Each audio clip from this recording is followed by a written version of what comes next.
आगे बात करेंगे लखनऊ की। लखनऊ के ट्रांसपोर्ट नगर में बिल्डिंग गिरी है जिससे बड़ा हादसा हुआ है। लखनऊ में इस हादसे में 8 लोगों की मौत हो गई है। 28 लोग अस्पताल में भर्ती कराए गए हैं जिनका इलाज अस्पताल में फिलहाल चल रहा है। लखनऊ हादसे के बाद पूरी रात रेस्क्यू ऑपरेशन चलाया गया जो कि अभी तक जारी है। दीवार काटकर रास्ता बनाया गया, उसके बाद कड़ी मशक्कत के बाद लोगों को वहां से रेस्क्यू किया गया। बताया ये जा रहा है कि इस बिल्डिंग में कई तरह के ऑफिस जो हैं वो चलाए जा रहे थे। लखनऊ के ट्रांसपोर्ट नगर में शनिवार शाम एक बिल्डिंग भरभराकर जमींदोज हो गई। हादसे में बिल्डिंग के पास खड़ा एक ट्रक भी चपेट पे आ गया। इससे मौके पर भगदड़ मच गई। देर रात तक नगर निगम, एसडीआरएफ की 2 टीम और एनडीआरएफ की 4 टीमें रेस्क्यू ऑपरेशन में जुटी रही। 8 शव मलबे से बाहर निकाले गए हैं। वहीं 27 घायलों को लोकबंधु अस्पताल और ट्रॉमा सेंटर में भर्ती कराया गया है।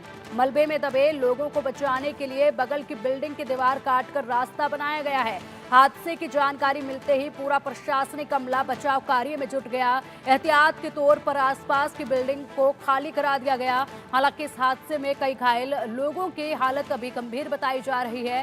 रात के वक्त भी पुलिस के साथ एनडीआरएफ और एसडीआरएफ की टीमें रेस्क्यू ऑपरेशन में जुटी रही। हालांकि क्या ये बिल्डिंग अचानक गिर गई, ये बड़ा सवाल है। इस सवाल पर प्रशासन की ओर से कोई आधिकारिक बयान अभी तक सामने नहीं आया, लेकिन आसपास के लोगों की माने तो जल भराव से बिल्डिंग की नींव कमजोर हो गई थी। दूसरी ओर डीएम ने कहा है कि जांच के बाद ही पूरी स्पष्ट वजह साफ हो पाएगी, जबकि एलडीए की ओर से दी गई जानकारी के अनुसार बिल्डिंग का नक्शा 31 अगस्त 2010 को ही पास किया गया था।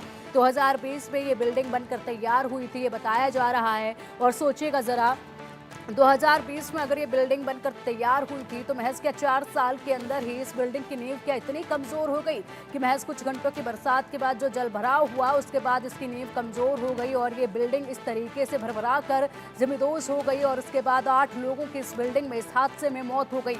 फिलहाल वहां से मलबा अभी भी हटाया जा रहा है। एक बार फिर से मलबे को हटाकर पूरी तरह से बिल्डिंग में जांच की जा रही है कि अभी भी कहीं कोई फंसे होने की किसी की कोई आशंका ना बची हो। इसको लेकर अभी भी वहां पर एनडीआरएफ और एसडीआरएफ की टीमें जो है मौके पर मौजूद हैं। आपको बता दें कि जब यह हादसा रात को पेश आया उस वक्त जब यहां पर रेस्क्यू ऑपरेशन शुरू किया गया तो उसी बीच खुद मुख्यमंत्री ने इसका जायजा लिया। योगी आदित्यनाथ मुख्यमंत्री ने जायजा लेते हुए ये कहा कि रेस्क्यू ऑपरेशन में तेजी लाई जाए, हर संभव कोशिश की जाए, मरीजों को तुरंत स्वस्थ कराया जाए, उनके इलाज में किसी भी तरह की कोई कोताही न बरती जाए।